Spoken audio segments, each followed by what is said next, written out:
Какво е положението в Гърция?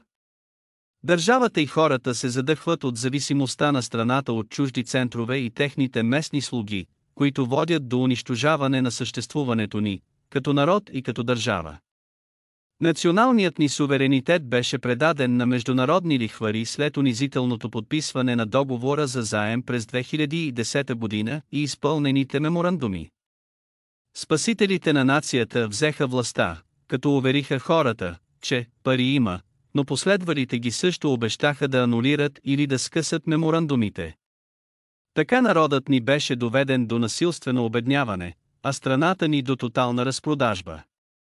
През предходните десетилетия правителствата систематично деиндустриализират страната и печелят благоволението на хората с метода на грантове и субсидии.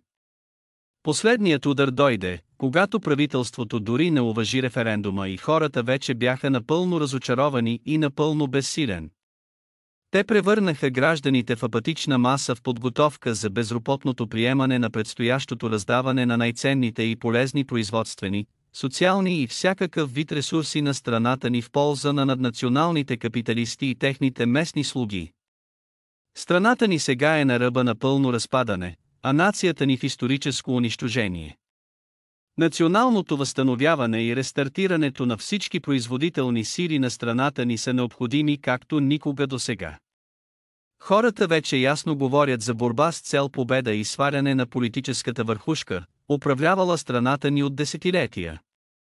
Те претендират за достоинството и благополучието на хората в демократична среда, национална независимост, суверенитет на хората и социална справедливост.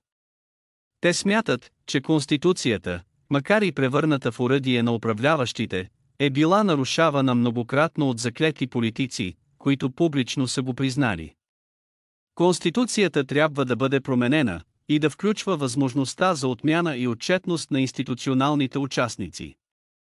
Освен това, само националната валута и икономическото самоопределение могат да гарантират основния доход на всички нейни граждани, покриването на основните нужди, работа за всички хора, в човешки условия на труд и защита на достоинството на работниците. Хората също търсят укрепване и защита на семейството и майчинството, безплатно медицинско осигуряване и грижи, безплатно образование с антропоцентричен и социален характер за всички, без дискриминация и без параобразование. Те искат обществени услуги и служители, които наистина ще уважават и служат на гражданите без дискриминация, насърчаване на институцията на правосъдието като функция в полза на хората, както трябва да бъде, а не слуга на политическата и икономическата власт.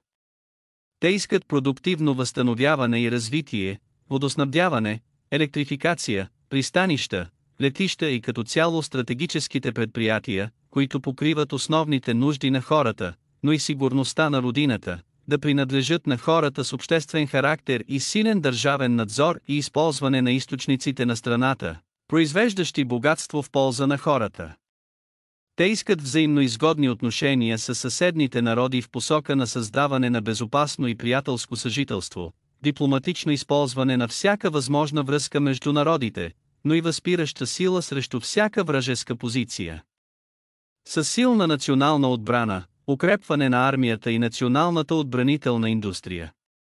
Всичко това в контекст на национална независимост и достоинство, далеч от слугинството и евронацистките асоциации.